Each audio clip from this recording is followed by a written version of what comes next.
The door of the shop burst open before Elena Marchetti could turn the sign to closed, and three men in dark coats walked in like they already owned the floor beneath her feet. She had 1 hour left before the deadline her father's old debt had placed on her life, and now it seemed the hour did not matter anymore. The tallest of the men looked around at the canvases leaning against the walls, at the smell of oil paint and turpentine, and said one word: out.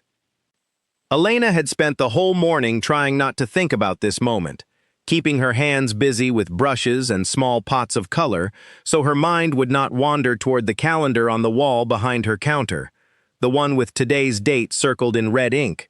She had drawn herself weeks ago, back when the deadline still felt far away. She had tried everything she could think of to raise the money. She had sold 2 of her mother's old rings to a pawn shop 2 streets over.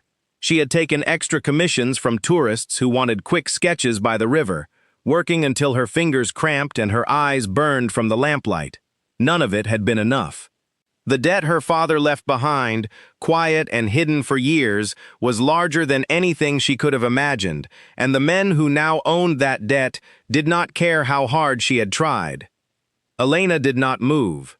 Her hands were still stained yellow and blue from the portrait she had been finishing since dawn, and her heart was pounding so hard she could feel it in her throat.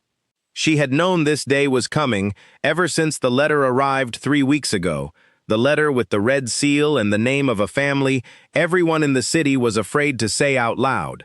But knowing a storm is coming does not make it easier when the sky finally opens. "I need more time," she said, and her voice came out steadier than she expected. She thought of every argument she had rehearsed in the mirror that morning, every reasonable request for a few more weeks, a payment plan, anything that might buy her the chance to keep the one thing her father had left her that still felt like him. The men did not answer. One of them began pulling frames off the wall and stacking them near the door like firewood. Another walked behind the counter and started going through her drawers, tossing brushes and pencils onto the floor as if they were trash. Elena stepped forward to stop him and felt a hand close around her arm, not gently. That was when the door opened again, and the room went quiet in a way that made Elena's skin turn cold. The man who walked in wore a long gray coat, and he did not need to raise his voice for every person in the shop to stop what they were doing. He was young. Younger than she expected for someone with this kind of power, with dark eyes that moved slowly across the room, cataloging everything, missing nothing. His name was Dante Costa, and even people who had never met him knew that name the way they knew the name of a disease they hoped never to catch. "Enough," he said, and the man holding Elena's arm let go so fast she nearly stumbled. Dante walked past his men without looking at them, his eyes fixed on the paintings stacked by the door. He crouched down and studied them one by one. Portraits of strangers, a bowl of fruit, a street scene from somewhere in the old quarter. Elena watched him, confused by the sudden shift in the room, wondering if this was some kind of test before the real cruelty began. She had heard stories about Dante Costa, about how he could switch from calm to violent faster than a struck match, and she braced herself for whichever version of him was about to appear. Then he stood up and walked toward her easel, the one she had been working on that morning, the one still wet with fresh paint. And Elena watched something happen to his face that she had never expected to see on a man like him. He went still. His jaw tightened. The color seemed to drain from beneath his skin. "Where did you get this?" he said, and his voice had changed completely. No longer the flat command of a man collecting a debt, but something rougher, something that sounded almost like fear. Elena looked at the painting, an unfinished portrait of a woman she had never met, a woman with soft brown eyes and a small scar above her left eyebrow, a woman whose face had come to Elena in fragments from a box of old photographs her father left behind when he died 2 years ago. "I painted her from a photograph," Elena said carefully. "I do not know who she is. My father kept pictures of her his whole life and never told me why." Dante turned to face her fully now, and for the first time she saw that his hands were shaking, just slightly, just enough for her to notice if she was watching closely, which she was. "That is my mother," he said. "She disappeared 26 years ago. I have not seen her face since I was 4 years old." The words hung in the air like smoke that would not clear. Elena felt her stomach drop. The debt, the shop, the men with their coats and their cold eyes, all of it suddenly smaller than the strange and impossible thing that had just happened in the middle of her studio. "Your mother," she repeated. "That is not possible. My father never left this city. He never knew anyone from your world." "And yet," Dante said, looking back at the canvas, "here she is, painted by your hand, with a scar I have never told anyone about because I only remember it from a photograph my father kept locked in a drawer." One of his men cleared his throat, reminding him of why they had come. Dante did not even turn his head. "Take everything back outside," he said. "We are not finished here today, but we are not taking this shop, not yet." Elena felt the breath she had been holding rush out of her all at once. Relief and confusion tangled together so tightly she could not separate one from the other. The men obeyed without question, carrying frames and canvases back inside, setting them down more carefully than they had removed them, as if the air itself had grown dangerous, and none of them wanted to test it further. One of them, a broad-shouldered man named Nico, who had been the one holding Elena's arm only minutes earlier, looked at Dante with open confusion before catching himself and lowering his eyes. Whatever silent hierarchy existed among these men, it was clear that no one questioned Dante Costa twice.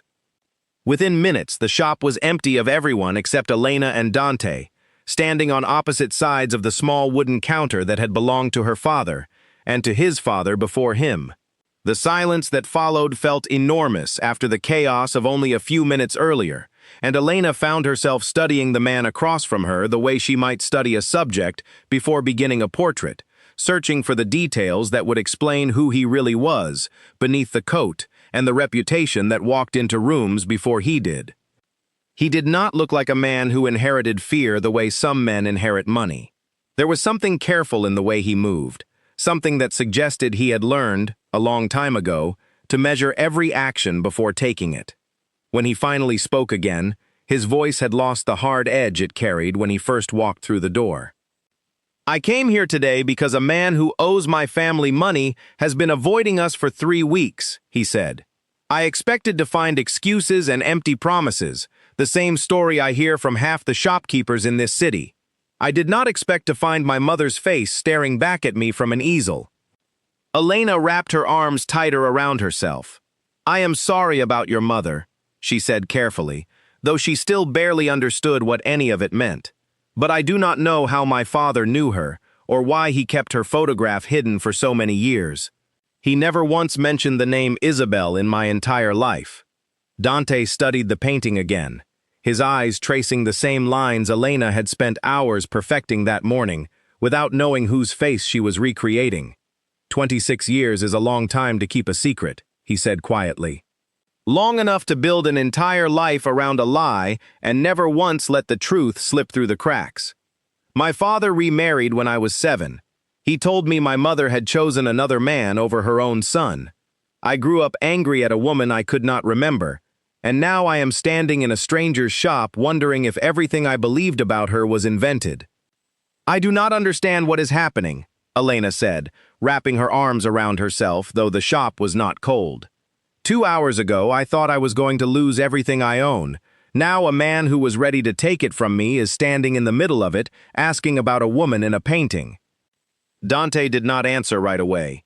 He walked slowly around the small studio, looking at the shelves of paint tubes, the drying racks, the small desk in the corner where Elena did her bookkeeping late into the night. "Your father," he said finally. "What was his name?" "Marco," Elena said. "Marco Marchetti.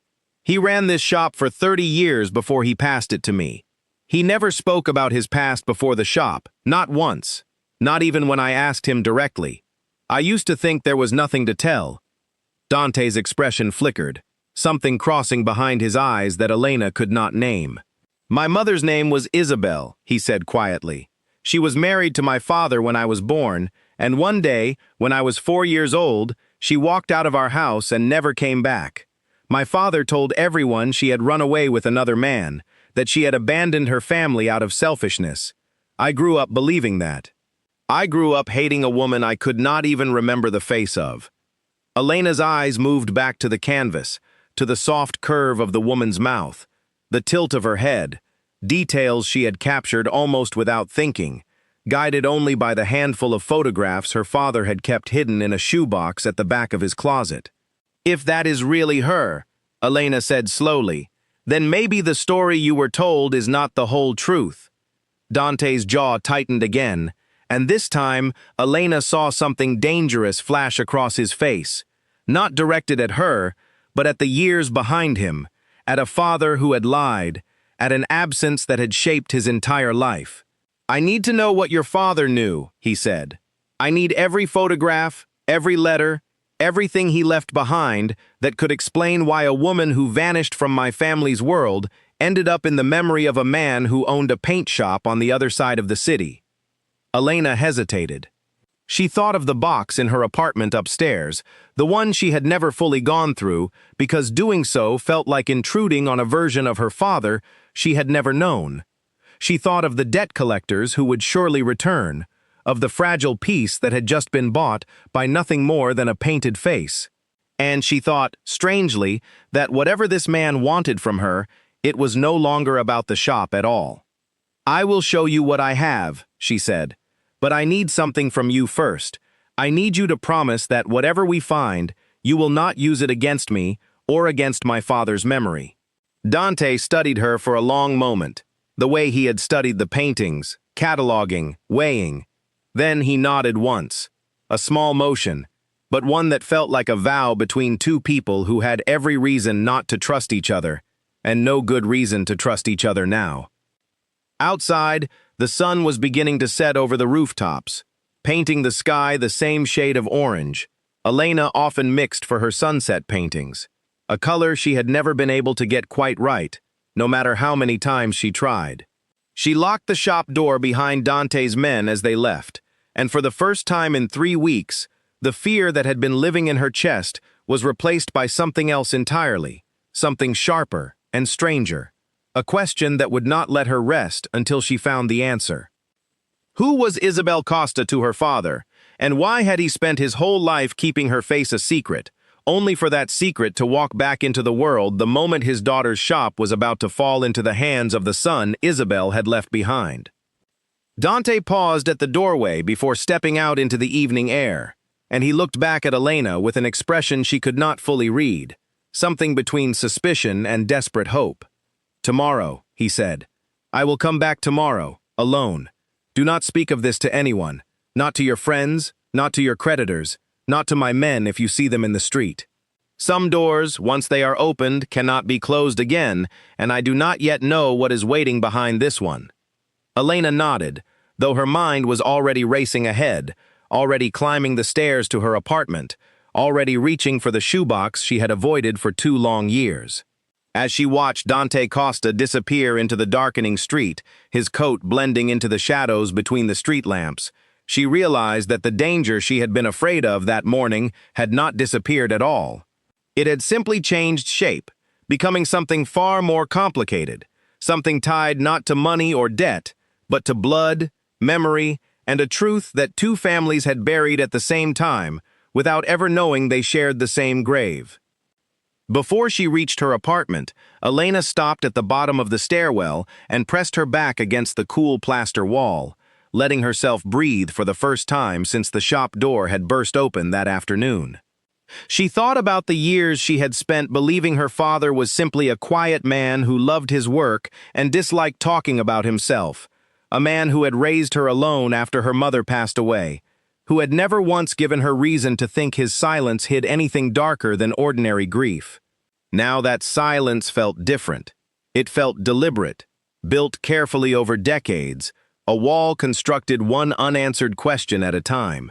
She wondered how many nights he had sat alone in this same apartment, looking at a photograph of a woman named Isabel, saying nothing to the daughter sleeping just down the hall. She climbed the stairs slowly, her legs heavy with the weight of the day, and when she finally pulled the shoebox from the back of her closet and set it on her kitchen table, her hands trembled as she lifted the lid. Photographs spilled out, old and curling at the edges, and among them, folded small and yellow with age, was a letter she had never noticed before, addressed in her father's handwriting to a name she now recognized with a jolt that ran through her entire body. Isabel. Elena sat down slowly in the quiet of her kitchen, the city noise fading beneath the pounding of her own heartbeat, and she understood, with a certainty that frightened her more than any debt collector ever could, that tomorrow would change everything she thought she knew about her father, about herself, and about the man in the gray coat who had walked into her shop looking for money and left searching for his mother instead. Elena woke before sunrise, her kitchen table still covered with photographs she had not managed to put away, and the moment her eyes opened she remembered the letter, the one addressed to a woman named Isabel in her father's careful handwriting, still unopened because her hands had been shaking too hard to break the seal the night before.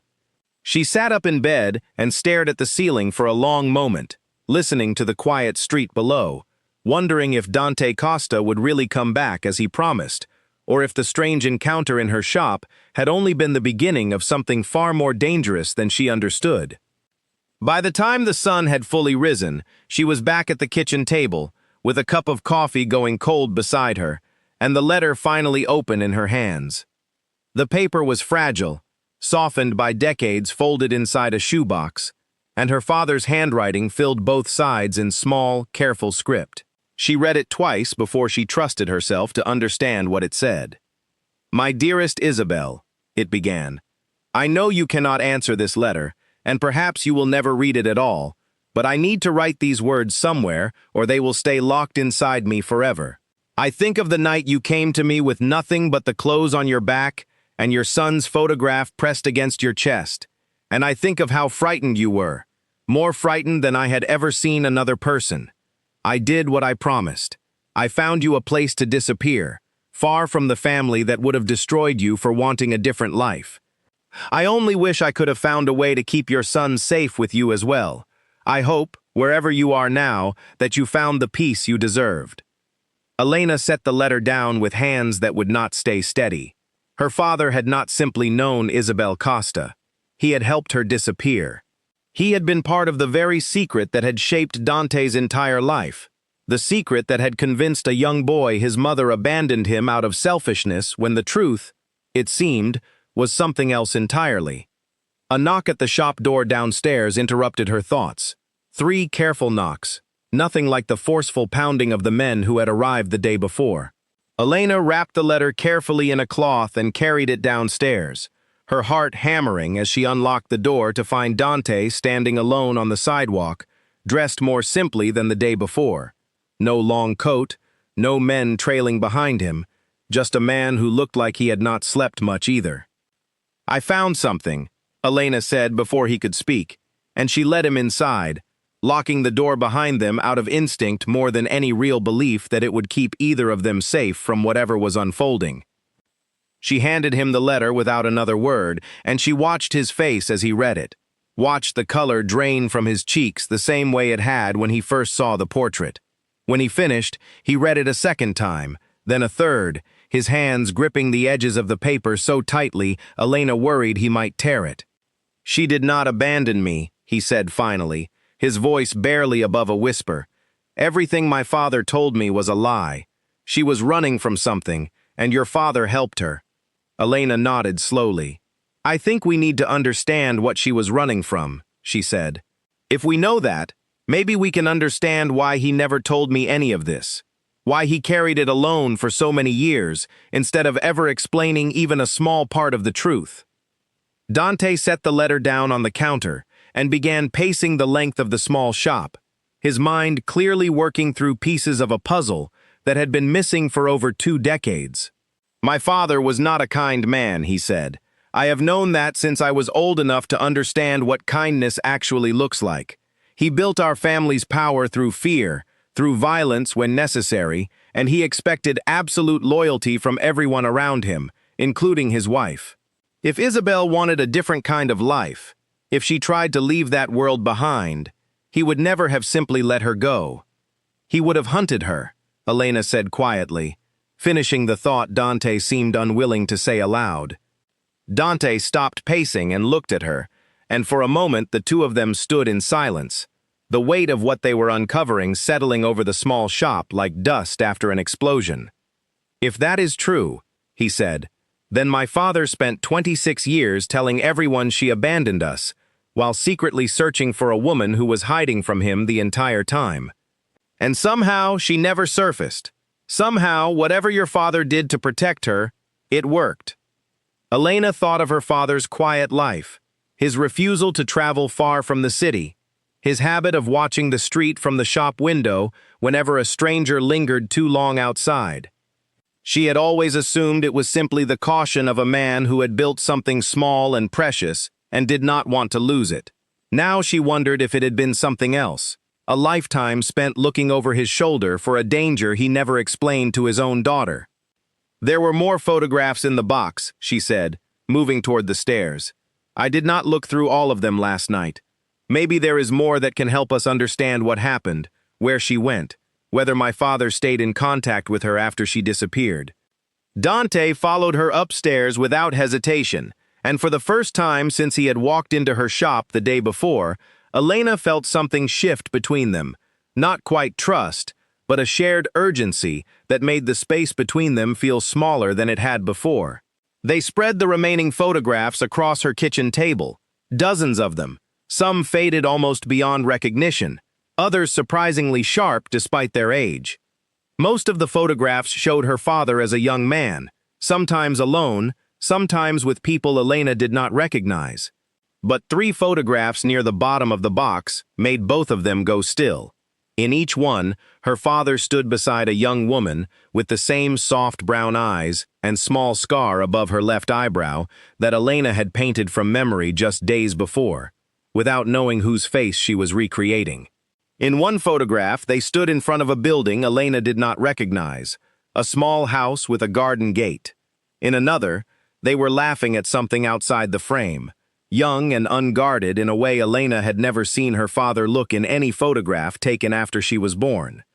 "Where was this taken?" Dante asked, picking up the photograph of the house with the garden gate and studying it closely. "I do not know," Elena admitted. "My father never mentioned traveling anywhere before I was born. He always told me he had lived in this city his whole life, that this shop was the only home he had ever known."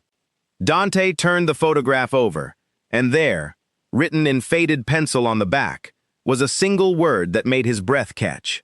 A town name, small and unfamiliar, somewhere along the northern coast, hours from the city where they now stood. "If she went there," he said slowly, "if she has been living there this entire time, then somewhere out there is a woman who might still remember exactly what happened 26 years ago, and why my father has spent half his life pretending she never existed." Elena felt a mixture of excitement and fear settle into her chest, the same feeling she sometimes had when starting a new painting, uncertain whether the finished piece would be something beautiful or something she would want to hide away. "If we go looking for her," she said carefully, "we are not just uncovering old secrets. We might be putting her in danger all over again, especially if your family finds out what we are doing before we understand the full picture." Dante's expression hardened, the softness that had crept into his features while reading the letter replaced by something sharper, more calculating. "My uncle Victor has run daily operations for my family since my father's health began failing 2 years ago," he said. "If he learns that I am asking questions about my mother, he will not hesitate to intervene, and not in a way either of us would enjoy. We need to be careful. We need to move quietly, and we need to trust no one outside this room until we know more."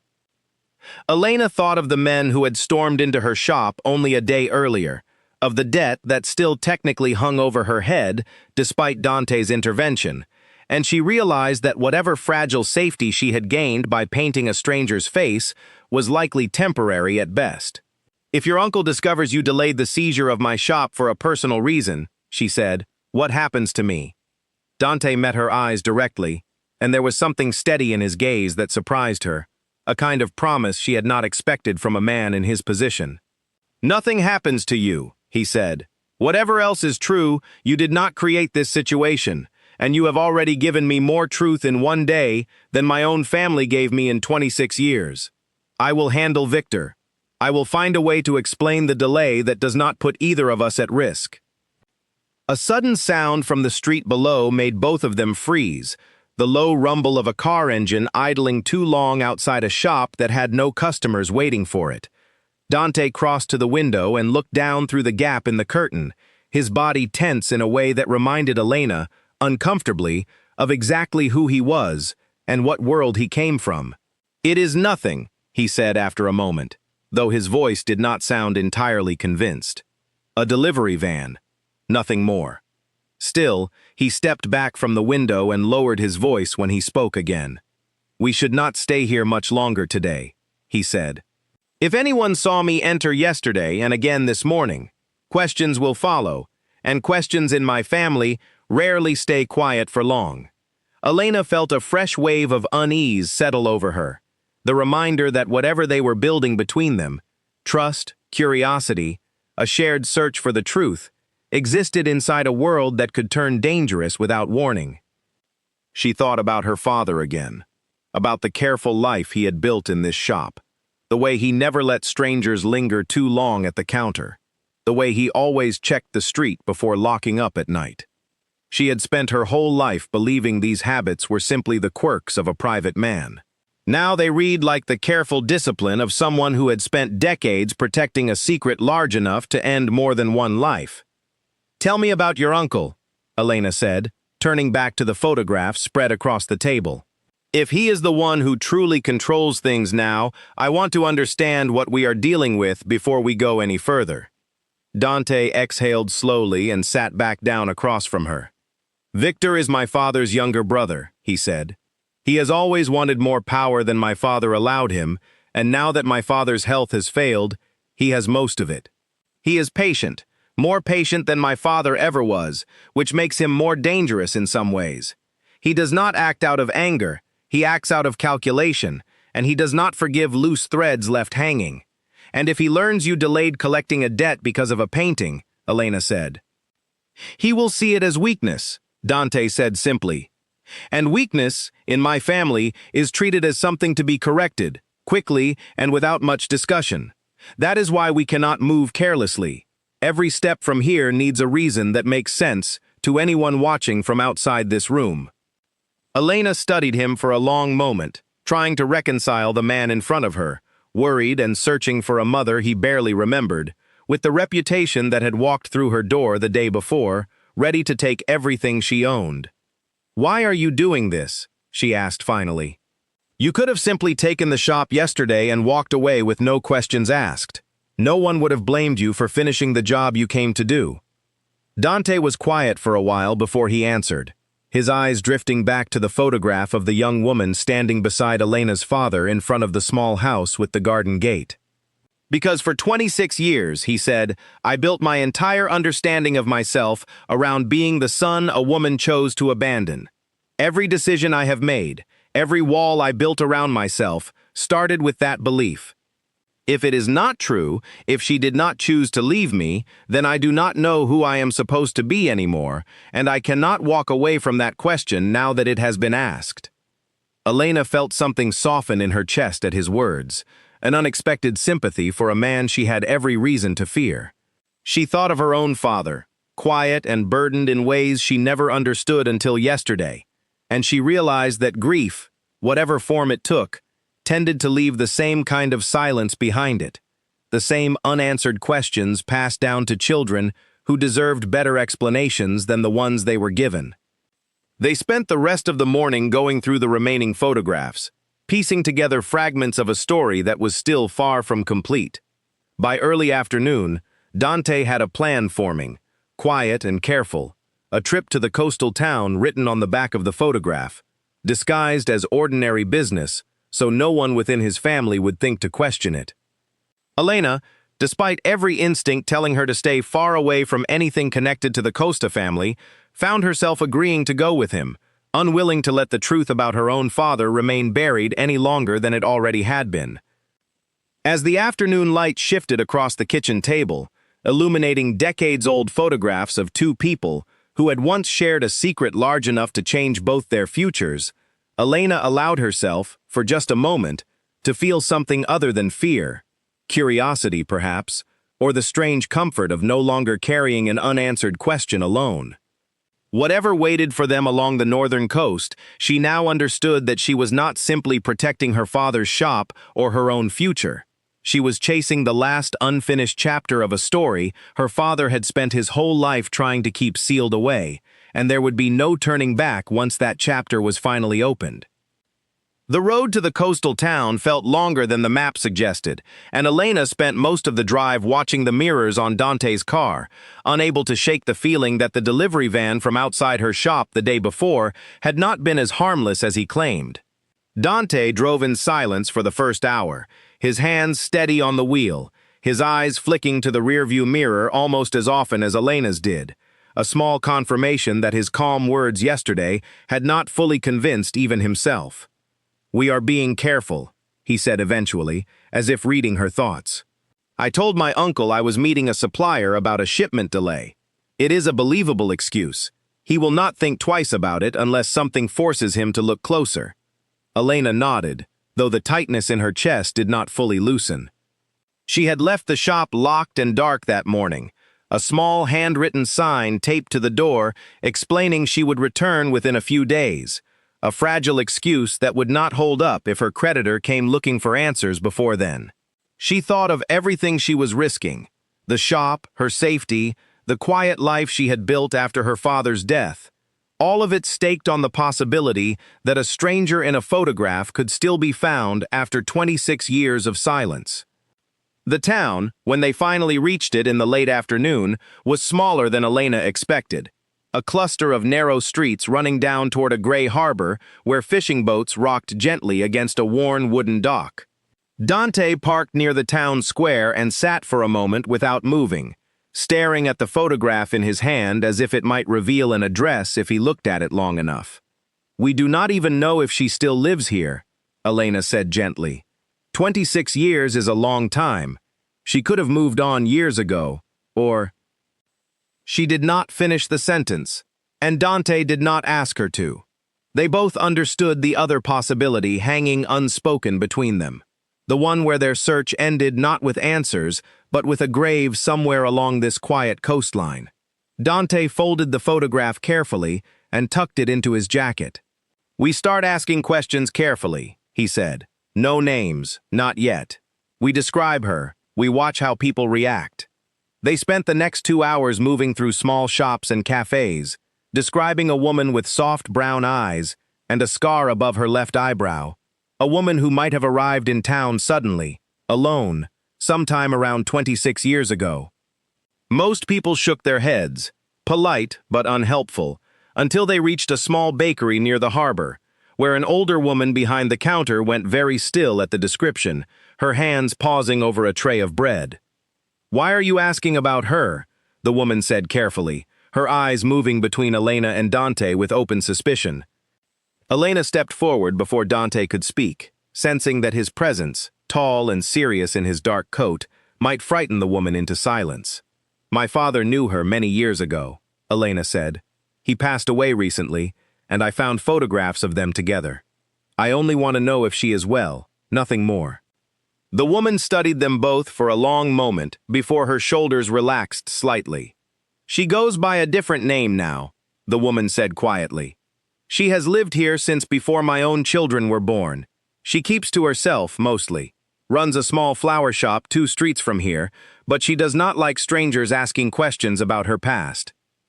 If you are here to cause trouble for her, I will not tell you anything more." "We are not here to cause trouble," Dante said, and something in his voice, quiet and unexpectedly gentle, seemed to ease the last of the woman's hesitation. "I only want to see her face. That is all I am asking for today." The woman gave them directions to the flower shop, her expression still uncertain, and Elena felt Dante's hand brush against hers as they turned to leave, an unconscious gesture that surprised them both. Neither of them said anything about it, but Elena noticed that his hand did not pull away completely as they walked back out into the fading afternoon light. The flower shop sat at the end of a narrow street. its window filled with buckets of fresh-cut flowers, arranged with obvious care, the kind of careful arrangement that spoke of someone who found peace in small, beautiful things. Through the glass, Elena could see a woman moving between the buckets, trimming stems, her back turned toward the street. Dante stopped walking several feet from the door, his whole body suddenly rigid. "I cannot," he said quietly. "What if she does not want to see me? What if 26 years of silence means she chose this life over the one she left behind?" Elena turned to face him, understanding for the first time the true size of the fear he had been carrying since yesterday, larger even than the fear of his uncle discovering their trip, larger than any danger that might come from his own family. "You will not know unless you go inside," she said gently. "But whatever happens, you did not come this far only to turn back now." Dante nodded slowly, and together they walked toward the shop door. The small bell above the frame rang as they entered, and the woman inside turned around, a pair of garden shears still in her hand, her expression polite and unremarkable, the look of a shopkeeper greeting new customers. Then her eyes found Dante's face, and the shears slipped from her fingers, clattering against the wooden floor. The silence that followed stretched longer than any silence Elena had ever experienced, thick and fragile all at once, as if the smallest sound might shatter something too delicate to survive it. The woman's hand rose slowly to cover her mouth, her eyes filling with tears that did not fall, and when she finally spoke, her voice was barely more than a whisper. "Dante," she said, and the name carried 26 years of grief inside it. "My son." Elena stepped back instinctively, giving the two of them space for a reunion that belonged entirely to them, though she could not stop watching, could not look away from the raw emotion crossing both their faces. Dante did not move for a long moment, and when he finally crossed the small distance between them, his voice cracked in a way Elena suspected he had not allowed himself in years. "They told me you left us," he said. "They told me you chose someone else over your own son." Isabel shook her head fiercely, her hands finally reaching up to hold his face, the way a mother holds a child she has been separated from for far too long. "I never left you by choice," she said. "Your father found out I wanted to take you and disappear, to raise you somewhere safe, away from the life he had built. He told me if I tried to take you, I would never see either of us alive again. I had to choose between staying and losing myself completely, or leaving and hoping, praying, that someday you would understand why I could not take you with me that night." Dante's composure finally broke, and Elena watched a man who had walked into her shop the day before, like a force of cold authority, crumble into something raw and human, decades of anger and grief pouring out in a small flower shop at the edge of a town he had never visited before today. Isabel held him the way Elena imagined she must have wanted to for 26 years, and for a moment, the danger surrounding all of them, the debts, the family, the uncle who would not tolerate loose threads, seemed to fade into something distant and unimportant. After a while, Isabel wiped her eyes and stepped back, though she kept one hand resting on Dante's arm as if she was afraid he might vanish if she let go completely. She looked past him to Elena, studying her face with sudden recognition. "You have his eyes," she said softly. "Marco's eyes. You must be his daughter." Elena felt her throat tighten at hearing her father's name spoken so gently by a woman she had never met until this moment. "You knew him well," she said. It was not quite a question. Isabel guided them to a small back room behind the shop, filled with more flowers waiting to be arranged and a worn wooden table surrounded by mismatched chairs.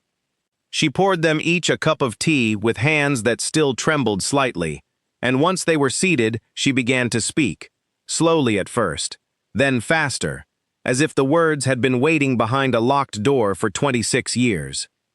"Your father and I grew up on the same street," she said, looking at Elena. "Long before I married into the Costa family, long before any of this began, He was the only person from my old life I trusted enough to reach out to when I finally decided I could not stay any longer. I sent word to him in secret, and he came for me himself, in the middle of the night, when Dante's father was away on business. Marco always had more courage than anyone gave him credit for. Dante had gone very still, listening to every word with the intensity of a man memorizing something he feared he might lose again. "Why did you leave me behind?" he asked quietly. "If Marco helped you escape, why could he not have taken me as well?" Isabel's eyes filled with tears again, and this time they fell freely down her cheeks. "Your father kept you locked in the house that night," she said. "He had grown suspicious of me for weeks, and he made certain you were never out of his sight or the sight of the men loyal to him. I did not leave you behind by choice, Dante. I left because staying meant certain death, and because Marco convinced me that if I disappeared quietly enough, without a scene, without drawing attention, there might still be a chance to come back for you later, once things settled. But things never settled. Your father made sure of that. He kept you close, and every year I waited. The risk of trying to reach you grew larger, not smaller." Elena watched Dante absorb this, watched 2.5 decades of resentment shift and reshape itself into something more complicated than simple abandonment. "I do not know what to do with this," he admitted quietly. "I built my whole life on a version of you that was cruel and selfish, and now I am supposed to accept that you spent every year since missing a son you were too afraid to reach for." "I understand if you cannot forgive the years lost," Isabel said. "I do not expect forgiveness. I only wanted you to know the truth, whenever it finally found its way to you. I never imagined it would be Marco's own daughter who carried it back to me." Elena thought of her father then, of the quiet weight he must have carried every single day, knowing where Isabel was, knowing he could never speak her name aloud without risking everything he had built to protect her. "Why did he never go to the authorities?" she asked. "Why keep this secret buried for so long instead of finding some way to expose what your husband had done?" Isabel shook her head slowly. "There were no authorities who could have protected any of us from a man with that kind of reach," she said. "The only protection your father could offer me was silence itself. Every year that passed without anyone learning where I had gone was another year I stayed alive. He understood that better than anyone, and he paid a price for it too, living the rest of his life never able to speak my name to another living soul, not even to his own daughter." The three of them sat in silence for a long moment, the weight of decades settling over the small back room, the smell of fresh flowers mixing strangely with the heaviness of everything that had just been said. Elena reached across the table and took Isabel's hand, a gesture that surprised even herself, born from a sudden and overwhelming understanding of just how much her father had sacrificed, quietly and without complaint, to keep a promise made to a frightened woman, decades before Elena was even born. It was Dante's phone that finally broke the silence, buzzing sharply against the table where he had set it down. He glanced at the screen, and his expression darkened instantly, the warmth that had softened his face during the reunion draining away in an instant. "It is Nico," he said, already rising from his chair. He would not call unless something happened. He answered the call and pressed the phone to his ear, and Elena watched his jaw tighten with every passing second, his eyes flicking toward her with something that looked uncomfortably close to alarm. When he finally lowered the phone, his voice was tight and controlled in a way that frightened Elena more than any shouting could have. "Victor knows we left the city," he said. "Nico says 2 of Victor's men came asking questions at the shop this morning, wanting to know why Elena had not opened for business and why my car was seen leaving the district before dawn. Someone is already putting pieces together, and we are hours away from home." Isabel rose to her feet immediately, years of practiced caution returning to her movements despite the tears still drying on her cheeks. "If Victor suspects you are involved with me," she said, "he will not wait for confirmation before acting. You need to go, both of you, now, before anyone traces this shop back to me." Elena felt the fragile peace of the last hour shatter completely, replaced by the same cold fear that had gripped her when the men first burst into her studio 2 days earlier. But Dante did not move right away. He looked at his mother, at the flower shop that had been her quiet refuge for over 2 decades, and something hardened in his expression, a decision forming behind his eyes. "I am not leaving you unprotected," he said. "Not again. Whatever happens next, I will find a way to keep you safe, even if that means finally standing against Victor directly." Isabel reached up and touched his cheek gently. "You have already given me more than I ever thought I would receive again," she said. "Do not throw it away by making yourself a target before you understand exactly what you are facing. Go back, learn what Victor knows, and come back for me only when you are certain it is safe to do so." But Elena knew, even as she watched this fragile reunion unfold, that the danger had not disappeared at all.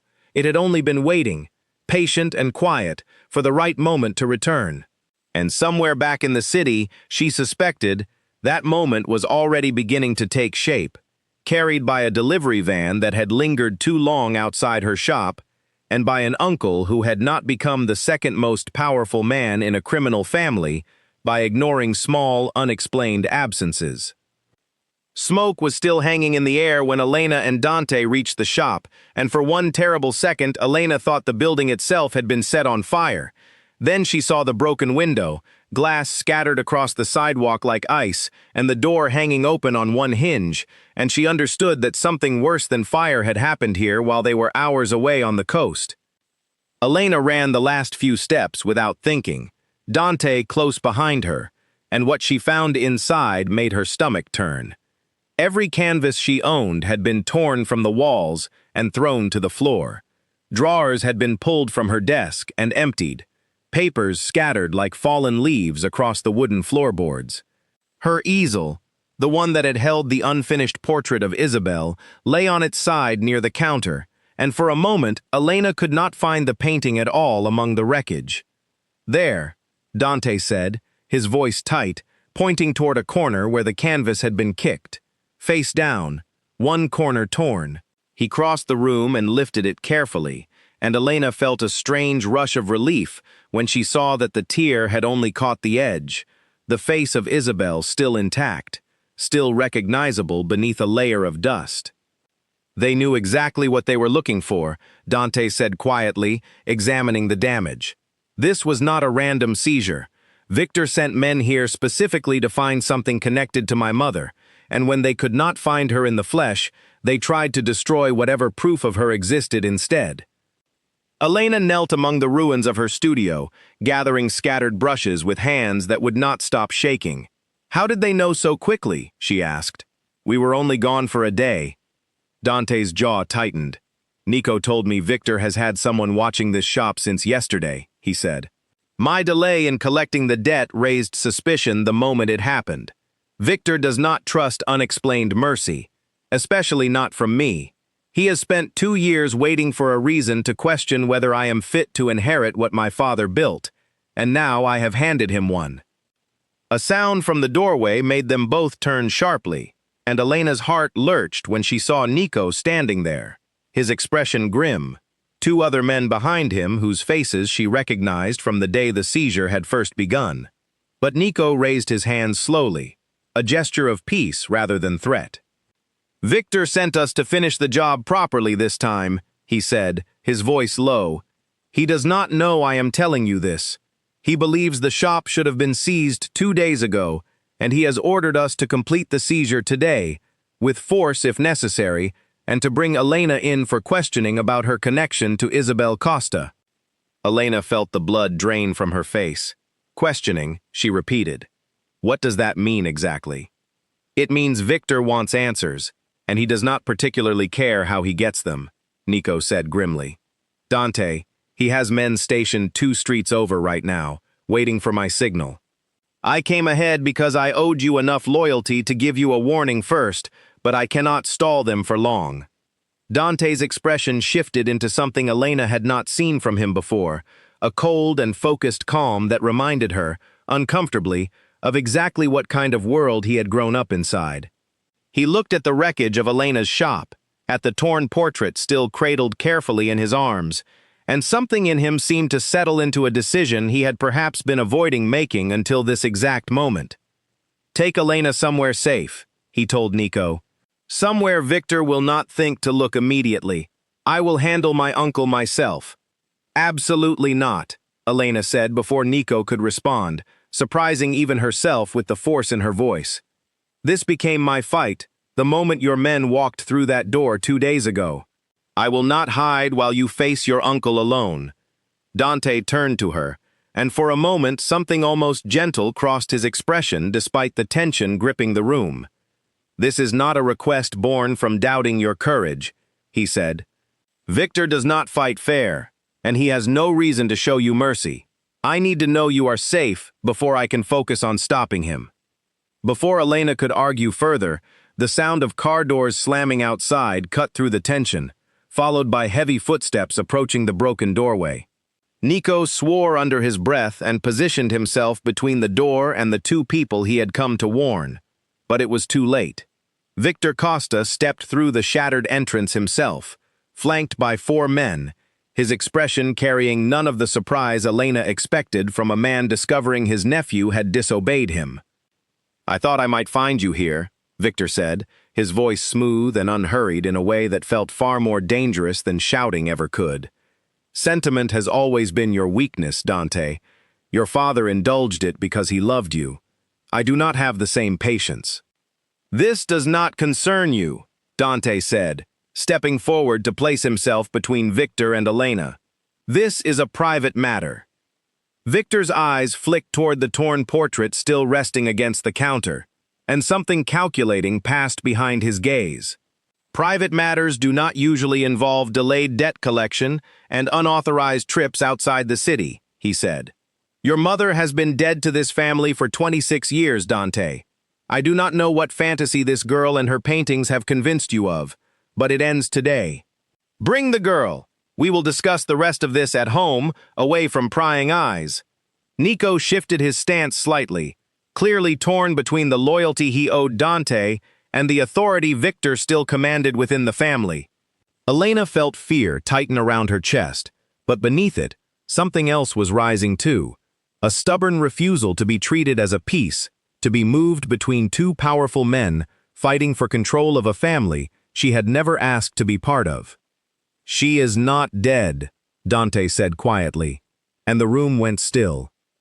My mother is alive. I saw her yesterday, spoke with her, held her for the first time in 26 years. She did not abandon me, Victor. She was forced out by threats my father made against her life if she tried to take me with her, and you have known that truth this entire time, haven't you? Victor's composure flickered, just barely, but enough for Elena to see it. That is family business that does not concern outsiders, he said, his voice losing some of its earlier smoothness. It concerns me, Dante said, his voice rising for the first time since Elena had met him. It has always concerned me. Every year I grew up believing my mother chose to leave. Every year I built walls around myself because I thought love was something people abandoned when it became inconvenient. That was built on a lie you helped protect. How long have you known where she was, Victor? How long could you have told me the truth and chose silence instead? The silence that followed was heavier than any shouting could have been. Victor's men shifted uncomfortably, clearly unaccustomed to seeing their leader challenged so directly, and Elena watched Victor's expression cycle through several emotions before settling into something colder and more dangerous than before. Your father made his choices, Victor said finally. I simply honored them, as any loyal brother would. But you have made yours today as well, Dante, standing here defending outsiders and chasing ghosts, instead of protecting what our family has built for 3 generations. I gave you every chance to walk away from this quietly. That offer no longer stands. He turned to his men, and Elena felt the temperature of the room drop further, every instinct screaming at her to run even as her feet remained rooted to the spot. But before Victor could give whatever order was forming behind his cold expression, Dante stepped forward, placing himself fully between his uncle and the woman he had spent the last 2 days trying to protect. If you touch her, Dante said, his voice steady despite the danger radiating from every man in the room, you will have to go through me first. and you will lose more than just my loyalty when you do. Nico will not stand with you either, will you, Nico? All eyes turned to Nico, who stood frozen for a long moment, weighing years of service against whatever loyalty had grown for the young man he had watched grow into the role his father once held. Finally, Nico stepped forward, positioning himself beside Dante rather than behind Victor, a small but unmistakable shift in allegiance that changed the balance of the entire room. "I have followed this family faithfully for 15 years, Nico said. "But I will not help bury the truth about a woman who did nothing wrong except try to protect her son. Whatever happens next, Victor, you will have to answer for the lie you helped maintain for 26 years, and you will have to do it in front of witnesses who finally know the truth." Victor's face twisted with fury as he realized the room was no longer entirely under his control, and Elena braced herself for whatever violence might follow, uncertain whether the fragile alliance forming around her would be enough to withstand a man who had built his entire life around never losing control of a situation. "You think loyalty from one guard changes anything?" Victor said, his voice dropping into something quieter and more menacing than before. "I built half of what this family controls today. I have men in every district of this city who answer to me before they answer to a boy who spent his childhood crying over a woman who chose herself over her own son." "She did not choose herself," Dante said, his voice steady despite the tremor of anger running beneath it. "She chose survival, because your brother made certain that staying meant death. You have spent 26 years protecting that lie, and I want to know why. Was it loyalty to my father, or was there something else you were protecting? Something that benefits you more than it ever benefited him?" Something flickered across Victor's face, quick and involuntary, and Elena watched Dante notice it too, his eyes narrowing as understanding began to dawn. "You knew exactly where she was this entire time, didn't you?" Dante said slowly. "Not just that she left. You knew where she went, and you let my father spend decades searching for a woman you could have handed him at any moment. Why would you do that, unless keeping her hidden served you somehow?" Victor's silence stretched long enough to answer the question on its own. Elena watched the calculation behind his eyes shift, weighing whether denial or confession would serve him better in a room that had already turned against him. "Your father was never fit to lead this family the way I could," Victor said finally, his composure cracking at last. "He built his power on fear alone, no vision, no patience for anything beyond immediate control. A wife who disappeared, chased forever by a grieving husband, too distracted to notice the decisions I was making around him. That distraction served this family well for years. I did not create Isabel's disappearance, but I made certain it lasted far longer than it needed to." The words hung in the shattered shop like a confession finally spoken aloud after decades of careful silence. Elena saw something break behind Dante's eyes, not surprise exactly, but a final and complete severing of whatever loyalty had still connected him to the uncle standing before him. "You let my father waste his life chasing a shadow," Dante said quietly, "so you could quietly take control of everything he built. And you let me grow up believing the worst about my own mother, just so your position would never be questioned." Victor did not deny it. Instead, he gestured sharply to the two men still flanking him, a silent command that needed no further explanation. But before they could move, Nico stepped fully into the space between Victor's men and Elena, his hand resting deliberately near his jacket in a way that made his intentions unmistakably clear. "I would think carefully before giving that order," Nico said. "Word travels fast in this family, Victor. If something happens to either of them in this room, there will be no controlling what the rest of us decide to believe about how it happened, or who ordered it. You built your power on careful distraction. Do not throw it away with a mistake this obvious, in front of witnesses who already know too much to stay quiet." The standoff stretched for several long seconds, the only sound the faint creak of the broken door swinging slightly on its remaining hinge. Elena held her breath, watching Victor weigh his options with the same cold calculation Dante had described only minutes earlier, aware that whatever he decided next would determine far more than just what happened inside this ruined shop. Finally, Victor lowered his hand, and the two men behind him relaxed their stances, though the tension in the room did not fully disappear. "This is not finished," Victor said, his voice tight with barely restrained fury. "You have made an enemy today, Dante, one far more dangerous than any debt collector or grieving mother. I have spent years building the foundation this family stands on. I will not watch you dismantle it because of sentiment and an old painting." "You built that foundation on a lie," Dante said. "That was never going to last forever, Victor. Truth has a way of finding its way to the surface eventually, no matter how carefully it is buried." Victor's eyes swept the room one final time, lingering on Nico with an expression that promised consequences for his defiance, before settling back on Dante with something colder than anger, something closer to calculation restarting itself behind his eyes. "We will speak again soon," he said, and the words carried a weight that made Elena's skin crawl despite the apparent retreat. "When you are thinking more clearly, and less led by a woman who has cost you nothing but trouble since the moment you met her." He turned and walked out through the broken doorway, his men following close behind, and the sound of car doors slamming echoed down the street moments later, engines fading into the distance, far too calmly for Elena to believe the danger had truly passed. Nico exhaled slowly once the sound disappeared completely, running a hand through his hair, the adrenaline of the confrontation still visible in the slight tremor of his fingers. "That will not be the end of it," Nico said quietly. "Victor does not forget being humiliated in front of witnesses, and he will not forgive it either. Whatever happens next, both of you need to be prepared for him to come back with more than just words." Elena looked around at the wreckage of her shop, at the torn portrait still cradled carefully against Dante's chest, and felt the full weight of everything that had happened in the last 2 days finally settle over her all at once. "We saved her today," she said quietly, "but I do not think either of us understands yet what it is going to cost to keep her safe going forward." Dante set the portrait down gently on the counter and turned to face her, his expression a mixture of exhaustion and something that looked almost like resolve hardening into permanence. "Then we make sure it is worth whatever price Victor decides to demand," he said. "I am done living inside the lies my family built around me.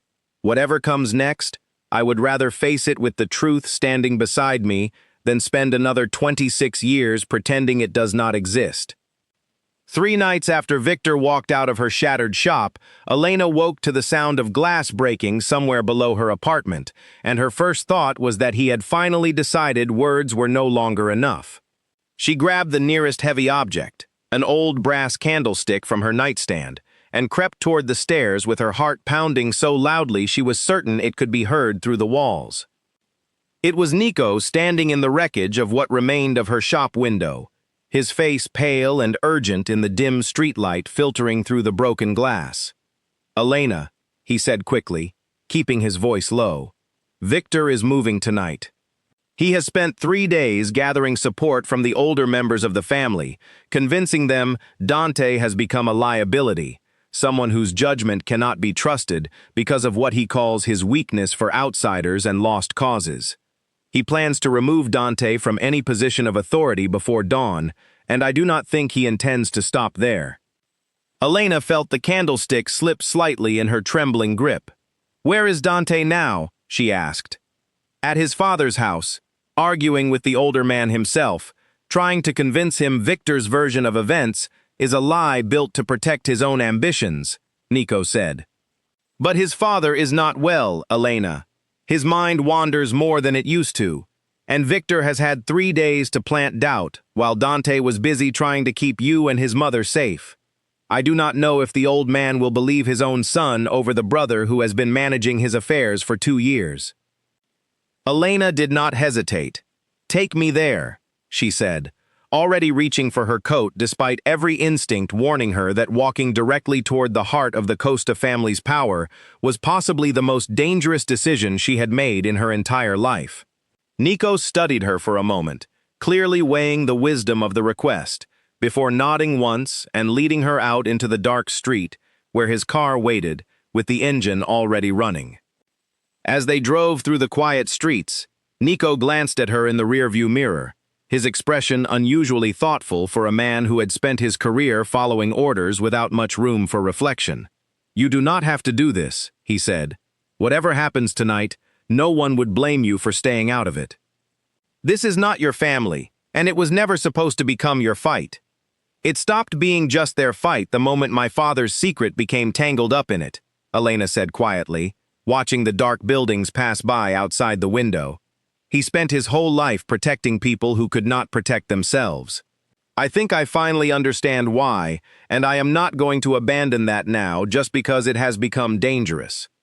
Nico said nothing more, but something in his posture softened slightly, a quiet respect settling over the silence between them for the rest of the drive. The Costa family home was larger than Elena had imagined, a stone building set behind iron gates that Nico navigated with practiced ease, greeting the guards at the entrance with a casual nod that suggested his loyalty had not yet been openly questioned. Inside, raised voices echoed from a room at the end of a long hallway, and Elena followed Nico toward the sound with her pulse hammering in her ears. The room they entered was a study, dark wood shelves lined with books that looked as though they had not been touched in years, and in the center of it stood Dante, facing his father, an old man seated in a wheelchair near the fireplace, his face lined with age and illness but his eyes still sharp, with the same calculating intelligence Elena had seen in both his son and his brother. Victor stood near the window, arms crossed, watching the confrontation with the satisfied patience of a man who believed he had already won. "You cannot simply appear after 26 years and expect me to dismantle everything Victor and I have built based on your word alone," the old man was saying, his voice weaker than Elena expected, but still carrying an edge of authority that filled the room. "Isabel made her choice. I have grieved that choice for longer than you have been alive, to understand grief at all. She did not choose to leave you," Dante said, his voice raw with 3 days of exhaustion and conflict. "You threatened her life if she tried to take me. Victor has known where she was this entire time and let you believe a lie for 26 years because it served his own ambitions. Ask him yourself. Ask him why he never once mentioned finding her, not in 26 years of searching you claim to have never stopped." The old man's eyes shifted slowly toward his brother, and for the first time since Elena had entered the room, Victor's composed expression flickered with genuine uncertainty. "That is a serious accusation," Victor said carefully, though his voice had lost some of its earlier smoothness. "Born from desperation, nothing more. The boy is grasping at anything that lets him avoid responsibility for the chaos he has caused this family in the last 3 days." Elena stepped forward before she could stop herself, drawing every eye in the room toward her. "I met Isabel myself," she said, her voice steadier than she expected given how violently her heart was pounding. "4 days ago, in a small coastal town, in a flower shop she has run for over 2 decades under a different name. She told us everything, about the threats made against her life, about how she had to leave without her son to survive. And I believe Victor knew exactly where to find that information, because my own father helped her disappear that night, and Victor's men have been asking questions about my father's shop for years, long before any of this began." The old man's expression shifted slowly from confusion to something more troubled, his eyes moving between his son and his brother with dawning suspicion that Elena could see taking root despite his obvious frailty. "Is this true, Victor?" he asked quietly. "Did you know where she was?" Victor's silence stretched too long to be anything but confirmation, and something in the old man's posture seemed to collapse inward, decades of grief suddenly recontextualized into something far more painful than simple abandonment. "You let me search for a woman you could have returned to me at any moment," he said, his voice trembling with an anger that seemed to cost him considerable strength to summon. "You let me search for a woman you could have returned to me at any moment. He's son. You let me raise our son believing his mother abandoned him, while you quietly took control of everything I built, piece by piece, year after year, while I was too consumed by grief to notice what you were doing. I did what was necessary to protect this family from your instability. Victor said, his composure finally cracking under the weight of the accusation. You were never the same after she left. Your judgment suffered. Someone needed to keep this family strong while you were busy chasing ghosts, and I was the only one willing to do what needed to be done. The old man's hands gripped the arms of his wheelchair, and though his body had been weakened by illness, the authority in his voice when he finally spoke again filled the entire room with a silence that made even Victor take an involuntary step backward. You will leave this house tonight, he said.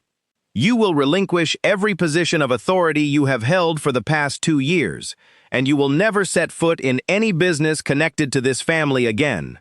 Dante will take control of what remains, effective immediately, and if you attempt to challenge that decision, I will make certain every ally you have cultivated over the years learns exactly what you did and why. Victor's face cycled through disbelief, fury, and finally something resembling defeat. The careful mask he had worn for decades, finally crumbling entirely under the weight of a truth he could no longer control. He looked at Dante with an expression that carried no apology, only bitter acknowledgement of a battle he had underestimated. This is not over, he said quietly, before turning and walking out of the study without another word, his footsteps echoing down the long hallway until the front door closed heavily behind him. The silence that followed felt enormous, filled with everything that had just shifted irreversibly within the room. The old man looked at his son with an expression Elena had not expected to see on his face, something fragile and uncertain, an apology forming behind eyes that had spent 26 years believing a comfortable lie. I am sorry, he said quietly, for all of it, for believing the easier story instead of searching harder for the truth. For the years you spent believing your mother did not love you enough to fight for you. Dante crossed the room and knelt beside his father's wheelchair, and Elena watched years of anger soften into something more complicated, not quite forgiveness, but perhaps the beginning of a path toward it. We can fix some of what was broken, Dante said quietly. Not all of it, but some of it, starting now, if you are willing. In the days that followed, the city seemed to hold its breath, waiting to see whether Victor's quiet departure truly meant the end of his influence or merely the beginning of a longer, more careful war. Dante spent those days meeting with the older members of the family one by one, listening more than he spoke, rebuilding trust that Victor had spent 2 years quietly eroding in his favor. Elena watched him change during that time, the cold authority that had first walked through her shop door softening into something more deliberate, a leadership built on understanding rather than fear alone.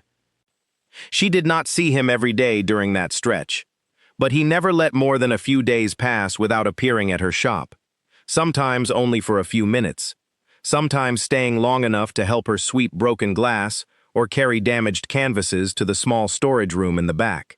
Neither of them spoke directly about what was growing between them during those visits, but Elena noticed the way his shoulders relaxed the moment he stepped through her door, the way his voice lost its careful edge when he spoke to her, as if her shop had become the one place in the city where he did not have to measure every word before speaking it. 3 weeks later, Elena stood in her shop, freshly repaired, new glass gleaming in the window and fresh paint covering the walls where the old damage had been, watching as workers hung her paintings back in their proper places under Dante's careful direction. The debt that had once threatened to take everything from her had been quietly erased, not as a favor, Dante had insisted, but as long overdue payment for a father who had risked everything to protect a woman he loved, only as a friend, asking nothing in return for 26 years of silent sacrifice. Isabel had moved back to the city permanently, close enough now that she visited the shop most afternoons, bringing fresh flowers from a small stall she had opened 2 streets away, close enough to walk to her son's home for dinner most evenings, slowly rebuilding a relationship that would never fully erase the lost years, but had already begun to fill some of the empty space they left behind. Victor had disappeared from the city entirely within days of his removal, and though Dante remained watchful, aware that a man like his uncle rarely accepted defeat quietly forever, the immediate danger had passed, replaced by a cautious peace neither Elena nor Dante fully trusted yet, but were slowly learning to live inside. The portrait of Isabel finally sat finished on Elena's easel, the torn corner carefully repaired, every brushstroke completed with a steadiness Elena had not possessed the day she first began painting a face she did not know belonged to anyone at all.